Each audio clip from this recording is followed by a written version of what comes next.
दोस्तों, इबलीस को जन्नत से निकाल दिया गया था और जन्नत से निकालने के बाद उसकी एक ही सोच थी कि वो ऐसा क्या करे और ऐसी क्या चाल चले कि ताकि हजरत आदम को रुस्वा कर सके।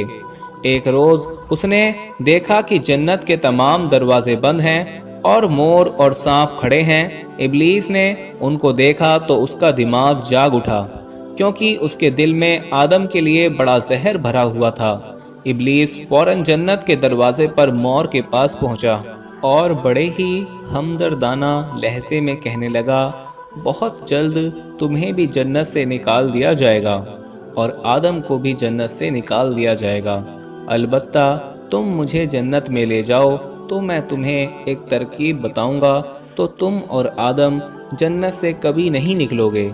ये मेरा दावा है। मोर ने इबलीस की बात सुनी तो फिक्रमंद हो गया। थोड़ी देर सोचने के बाद कहने लगा कि तुम्हारी बात तो मेरे दिल को लगी है, लेकिन मैं तुम्हें अंदर कैसे लेकर जाऊं? मैंने काफ़ी सोचा है, लेकिन मुझे समझ नहीं आ रहा कि तुम्हें अंदर कैसे लेकर जाऊं, वो भी जन्नत के मुहाफिजों से आंख बचाकर। तो इबलीस ने फौरन जवाब दिया कि क्या तुम ये नहीं जानते हो कि मैं मंत्र पढ़कर अपने आप को एक छोटे से मोती में तब्दील कर सकता हूँ? तुम मुझे अपने मुंह में दबाकर जन्नत के अंदर ले जाना। ये कहकर इबलीस ने मंत्र पढ़ा और अपने आप को एक छोटे से मोती में बदल दिया। तो मोर ने इबलीस को अपने मुंह में रख लिया और जन्नत में दाखिल हुआ। यूं इबलीस मलून मोर की मदद से जन्नत में दाखिल हो गया। फिर मोर इबलीस को अपने मुंह में लिए हुए सीधा हजरत हव्वा के सामने पहुंचा और वहां पहुंचकर इबलीस ने दोबारा अपने ऊपर कुछ जादू किया और इंसान की शक्ल में आ गया। इंसानी शक्ल में आने के बाद इबलीस ने अपनी चाल से अम्मा हव्वा को वरगलाने की कोशिश शुरू कर दी और कहने लगा कि अगर तुमने इस दरख्त का फल ना खाया तो तुम्हें जन्नत से निकाल दिया जाएगा। अम्मा हव्वा बोली, ये दरख्त तो ममनू है, इसका फल खाने से मना फरमाया गया है। इबलीस ने दोबारा बोला कि इस दरख्त का फल ना खाया गया तो जन्नत से निकाल दिया जाएगा, तुम्हें भी और आदम को भी। इबलीस मलून आखिरकार अपनी चाल में कामयाब हो गया और अम्मा हव्वा ने उसकी बातों में आकर उस ममनू दरख्त का फल खा लिया और फिर हजरत आदम अलैहिस्सलाम के पास पहुंची और कहने लगी कि मैंने उस ममनू दरख्त का फल खा लिया है, तुम भी इसका फल खा लो ताकि हम हमेशा जन्नत में रहें। हजरत आदम ने कहा, हाय अफसोस, तुमने ये क्या कर दिया?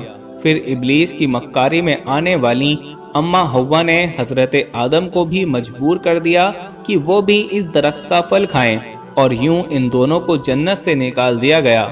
मोर, जो कि अपने मुंह में इबलीस मलून को लेकर जन्नत में दाखिल हुआ था, वो ये सब देख रहा था और यूं मोर और उसका साथ देने वाले सांप को भी जन्नत से बेदखल कर दिया गया। यूं हजरत आदम, अम्मा हव्वा, मोर और सांप आसमानों की जन्नत से उतरकर जमीन पर आ गए। दोस्तों, अब सवाल ये है कि जमीन पर हजरत आदम और हव्वा के आने से पहले क्या था? कौन सी मखलूक थी और जन्नत किसके लिए बनाई गई थी और ज़मीनों आसमान की तख्लीक कैसे की गई थी?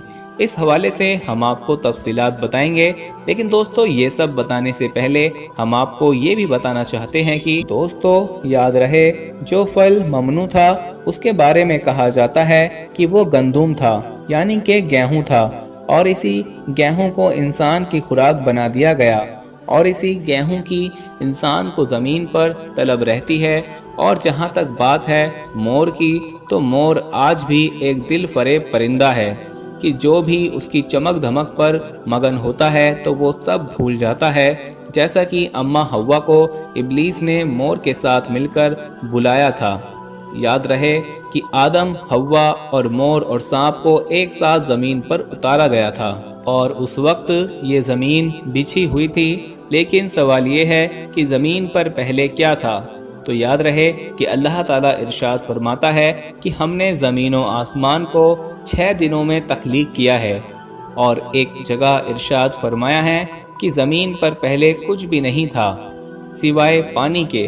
तो दोस्तों मालूम हुआ कि इस ज़मीन पर पहले पानी के अलावा कुछ भी नहीं था। इस ज़मीन पर पानी ही पानी था اور پھر اللہ تعالیٰ نے اس پانی پر زمین کو بچھایا۔ اور ایک جگہ یہ بات بھی ملتی ہے کہ جب پانی پر اللہ تعالیٰ نے زمین بچھائی تو یہ زمین ہل رہی تھی، تو اللہ تعالیٰ نے اس زمین کے اوپر پہاڑوں کو گاڑ دیا جس سے یہ زمین ٹک گئی۔ دوستو یاد رہے کہ پانی ہی وہ چیز ہے جس سے اللہ تعالیٰ نے مختلف قسم کی مخلوقات کو پیدا فرمایا، اور پانی کو اللہ نے زندگی کی بنیاد بنایا۔ اور کہتے ہیں کہ آدم سے پہلے آسمان بھی نہ تھے، اور اللہ تعالیٰ نے صرف 2 دنوں میں 7 آسمانوں کو بنایا۔ ان آسمانوں کی جگہ پر دھواں ہی دھواں تھا، کچھ بھی نہ تھا، ہر طرف دھواں ہی دھواں تھا۔ اور پھر اللہ تعالیٰ نے دھویں سے آسمان بنائے، اور صرف 2 دنوں میں اللہ تعالیٰ نے 7 آسمان تخلیق فرمائے۔ اور جب آسمان دنیا اللہ تعالیٰ نے بنائی تو اللہ تعالیٰ فرماتا ہے کہ اس میں ہم نے ستاروں کے مانند چراغ روشن کر دیے، یعنی آسمانی دنیا میں اللہ تعالیٰ نے ستارے پیدا فرمائے جو رات کو چمکتے ہیں۔ یاد رہے کہ اللہ تعالیٰ نے 4 دنوں میں زمین اور اس کا سارا نظام بنایا۔ یہ پہاڑ، یہ جنگل، دریا اور سمندر، یہ صحرا اور میدان، یہ سب اللہ تعالیٰ نے اپنے حکم سے صرف 4 دنوں میں تخلیق کیا۔ اور پھر اللہ نے آسمانوں سے بارش برسائی اور اپنے حکم سے زمین کے اوپر طرح طرح کے درخت، پودے اور سبزہ اگا دیے۔ دوستو معلوم ہوا کہ جب آدم نہ تھے تو تب بھی یہ کائنات تھی۔ جب آدم کو اللہ تعالیٰ نے تخلیق کرنے کا ارادہ فرمایا تو اللہ تعالیٰ نے اس کائنات کو ترتیب دیا اور اس کائنات کو پیدا فرمایا۔ اور جب آدم علیہ السلام کو پیدا فرمایا تو اللہ تعالیٰ نے پہلے تو ان کو جنت میں رکھا، اور پھر ابلیس ملعون کی مکر کی وجہ سے حضرت آدم کو جنت سے نکالنا پڑا، تو اللہ تعالیٰ نے ان کو اس زمین کے اوپر بھیجا، اور یہی اللہ کی منشا تھی۔ یہاں آپ کو یہ بتاتے چلیں کہ روایات میں یہ بات ملتی ہے کہ یمن سے کچھ لوگ حضور اقدس صلی اللہ تعالیٰ علیہ وسلم کی خدمت میں دین سیکھنے کے لیے حاضر ہوئے، تو انہوں نے یہ سوال کیا کہ یہ کائنات کیسے پیدا ہوئی؟ تو آپ صلی اللہ تعالیٰ علیہ وسلم نے فرمایا کہ جب یہ کائنات موجود نہ تھی تو تب بھی اللہ کی ذات موجود تھی، اور اللہ کا عرش پانی پر تھا۔ اس کے بعد اللہ تعالیٰ نے آسمانوں اور زمینوں کو پیدا فرمایا اور لوح محفوظ میں ہر چیز کو لکھ دیا۔ دوستو یاد رہے کہ اللہ تعالیٰ کی ذات موجود تھی، موجود ہے اور موجود رہے گی، اور تمام جہانوں کو پیدا کرنے والی ذات اللہ ہی کی ہے۔ زمینوں کو، آسمانوں کو پیدا کرنے والی ذات اللہ ہی ہے۔ جنت اور دوزخ کو بھی پیدا کرنے والی ذات اللہ ہی کی ہے۔